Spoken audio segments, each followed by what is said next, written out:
Hey everybody, we're here at Red Rock. He's Jason, I'm Chucky. Jay, it's been wild, the Pro Football Playoffs. Wild card round, we saw upsets, we saw big wins, we saw misses, we saw come from behind victories.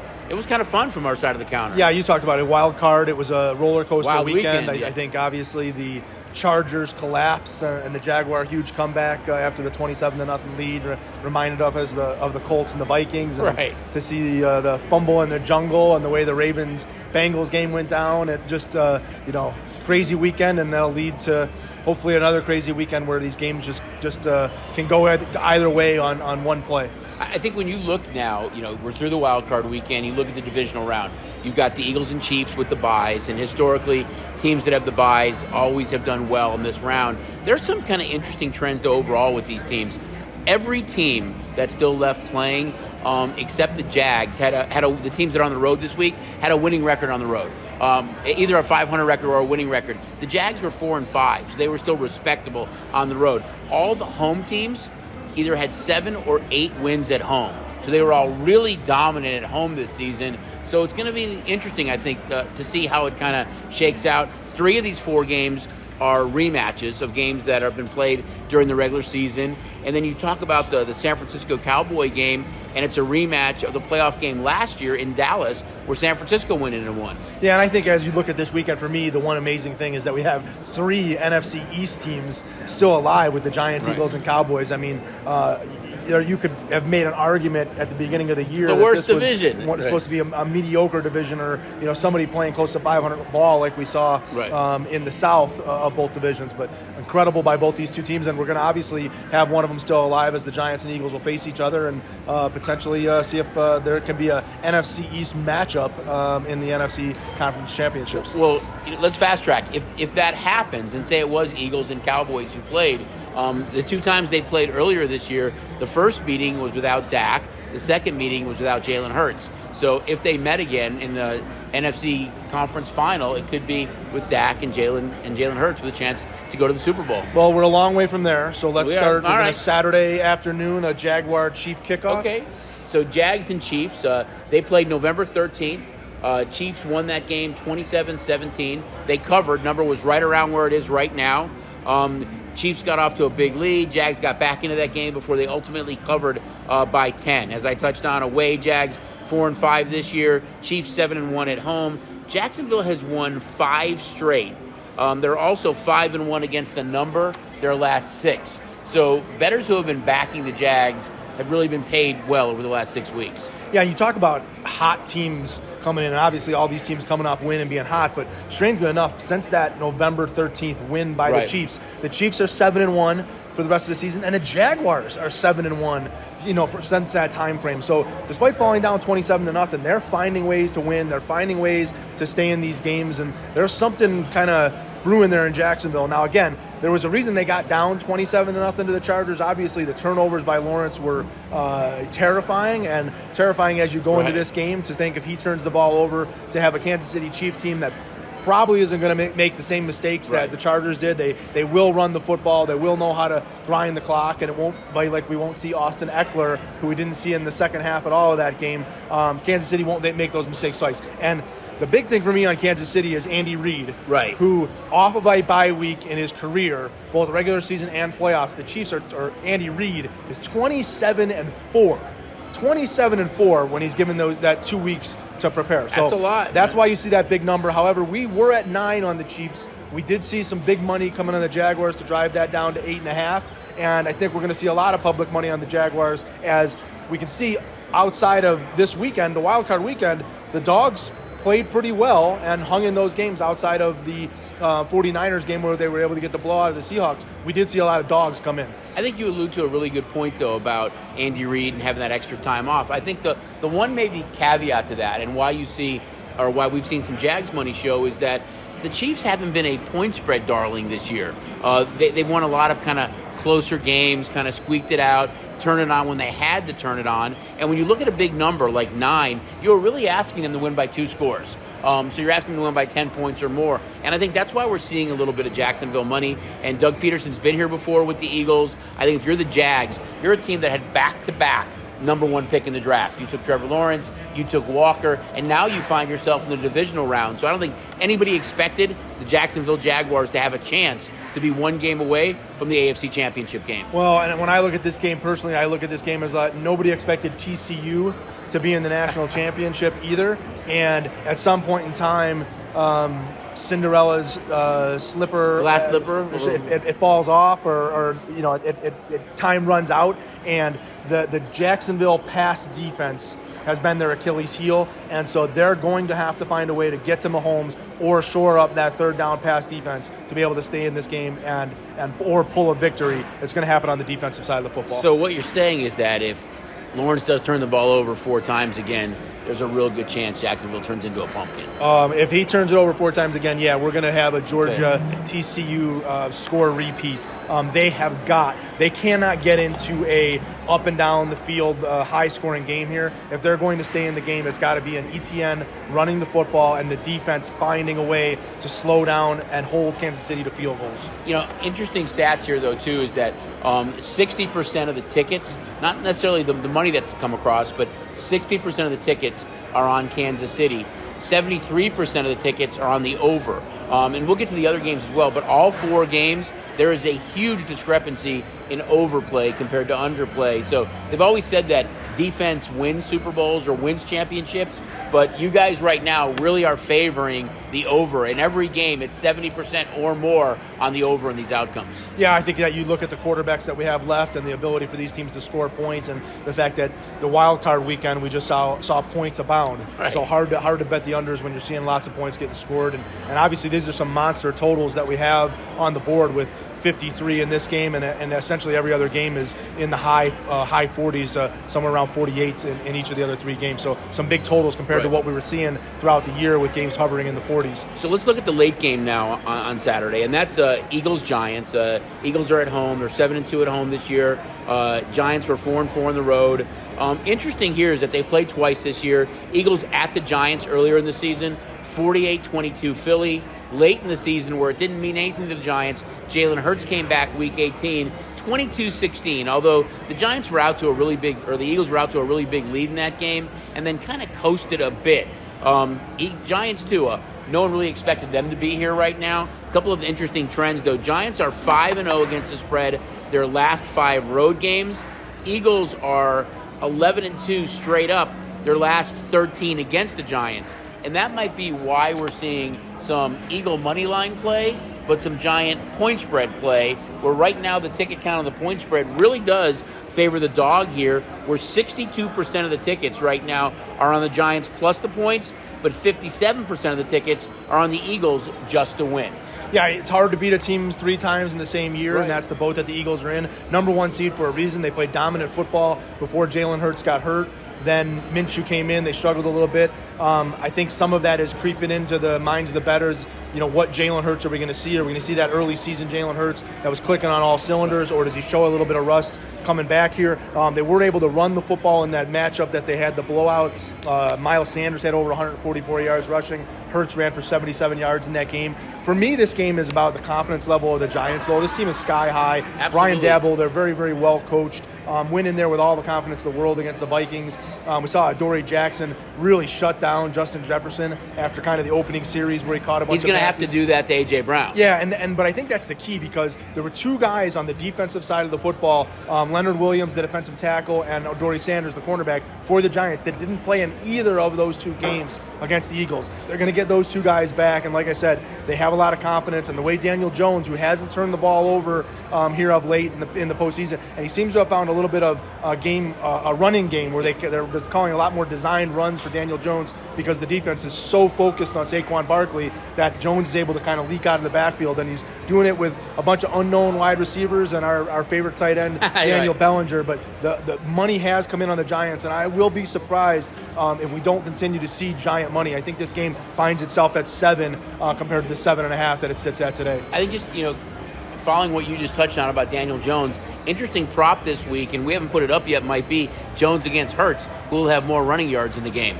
because they really both now, the big part of their offense is running the football. Yeah, and I think for the Giants, it's about a quick start. So if you think the Giants are going to hang in this game, I think they've got to get off to a really early start. They cannot let Philadelphia do what Philadelphia did early in the season, which is kind of get up on teams in the first half, use that running game to in the second half. They pound did you in the second half, and you can do nothing. If the Giants are able to get that a score in the first quarter to where they just have to keep the Eagles trying to find a balanced offense versus just that running game offense. Right. And, this is a situation, A.J. Brown, this is why the Eagles brought him in, and Devonta Smith.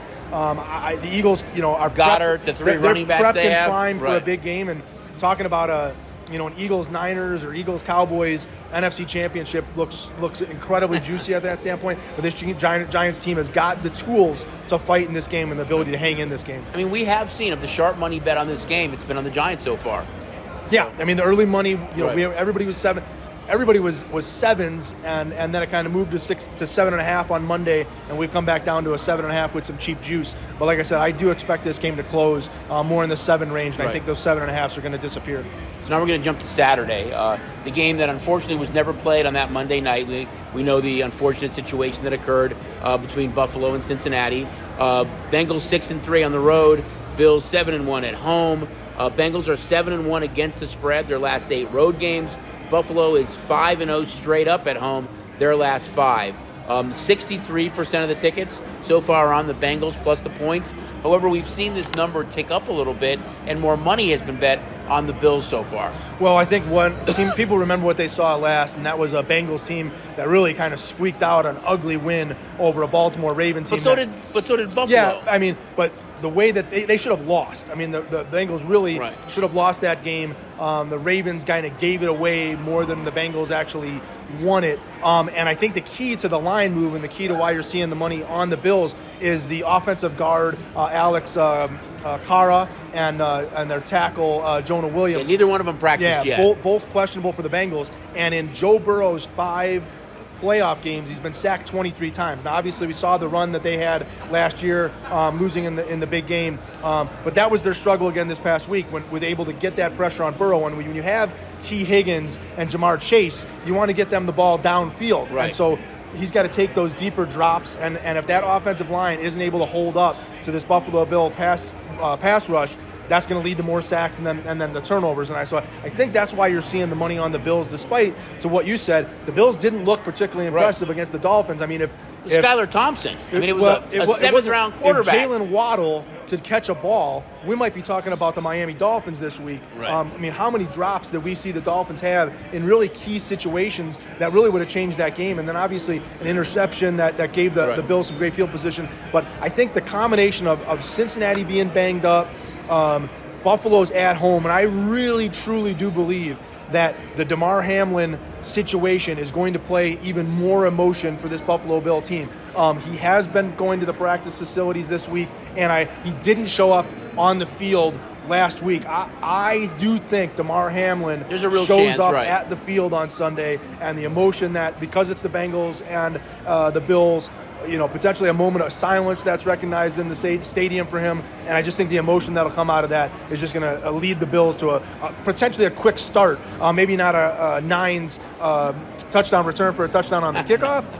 But I think the Bills play with a ton of confidence. Now, one thing that's been hurting the Bills is Allen's turnovers, not only turnovers in the red zone, but his interceptions that he's been throwing. So 6 straight games now. He's got to find a way to clean that up. Otherwise, the Bills aren't going to be able to cover this number. Right. And 80% of the tickets, you guys, are on the over. So I know we've talked about the first couple of games where we've seen a lot of over money. You clearly see it in this game with these two explosive offenses. So we'll see how it plays out. We know how it was last year in the playoffs with Kansas City and Buffalo. I think the same thing you could potentially see here, where maybe it's the team that has the ball last is the team that has a chance to win. We've been getting a lot of money, again, on the Bengals even before the Ravens. Still, the Bengals are a hot team in the future book to win the big game. Still seeing a lot of money on the Bengals to pull the upset here and then be able to go into Kansas City. Or potentially maybe they get to host Jacksonville. But that's where the money's coming in the future book, is on the Bengals. All right, so now the late game on Sunday, the 3:30 game, where anything live is going to be going to this game. It's a rematch of last year's playoff game between the 49ers and Cowboys that the Niners went into Dallas and were able to win. If you remember, that was the game where the last play of the game, they called the quarterback draw. Dallas ran out of time time, even though Prescott had a big run in that game. They ran out of time, didn't have a chance to kind of take that shot into the end zone. Kind of interesting is that you look at this away, Dallas was 4-4, the Niners 8-1 at home. Dallas is 5-1 straight up in their last 6 games when playing at San Francisco. So a lot of success there when they go on the road to San Francisco. Dallas has also gone under 4 of their last 5 road games. San Francisco is both 5-0 straight up and 5-0 against the number in their last 5 at home. So something has to give there. Frisco's been lights out at home. Dallas loves to play there.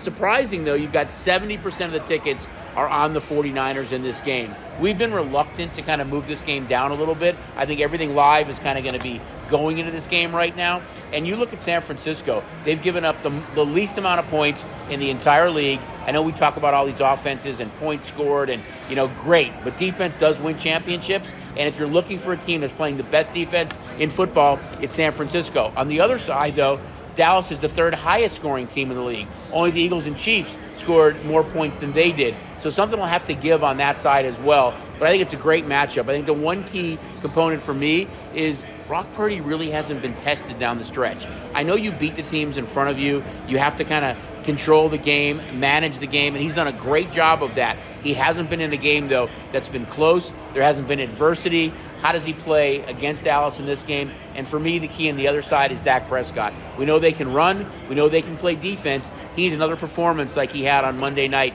against Tampa for Dallas to have a shot in this one. Yeah, and I'll start on the San Francisco side of things as they sit the favorite. This is a team built to win a championship with the way they have on defense. The quarterback position is really the position that was in question. What he has around him in McCaffrey and Mitchell and Ayuk and Deebo Samuel and Kittle. The skill set of his offensive weapons is second to none around the NFL. It's just a matter of what Purdy can do with those guys. And their play calling is exceptional. I mean, they seem to always be in the right call at the right time, and Purdy's able to make the right play and hasn't had the big turnover.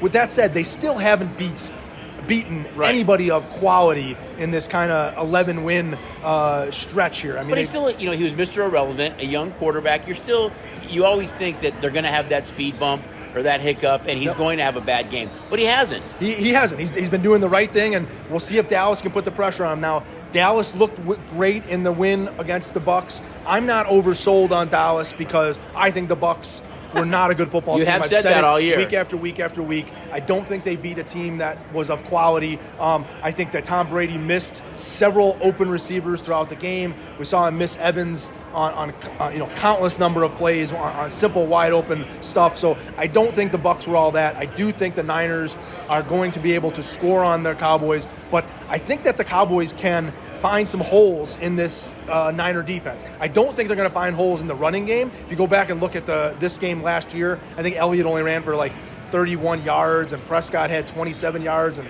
Pollard had like 14 yards. I think Pollard's kind of the key ingredient, though, maybe. But I think it's going to have to be out of the backfield. I don't think they're going to be able to run the ball, and they're going to have to – Dak is going to have to go win this game. He's going to have a big game to Schultz or a Lamb or maybe a T.Y. Hilton or a Gallup, or maybe it's a Pollard out of the backfield. But they're going to have to win this game on the arm of Dak Prescott, which he has not been able to do in years past. But the way he looked Monday night at Tampa against what is an okay defense, he was able to find those holes and early and often. So I do think that San Francisco is a beatable team if Dak can have a good game and not commit the turnovers. I think, we touched on it last week. Don't forget, he still did lead the NFC in interceptions. And no quarterback had ever won the Super Bowl leading a league in interceptions till last year when Matt Stafford did it. Also, you think about rest, and we talk about the bye week for Philadelphia and Kansas City. It's not a bye week, but San Francisco played the early game on Saturday. They've got an extra basically 2 days rest,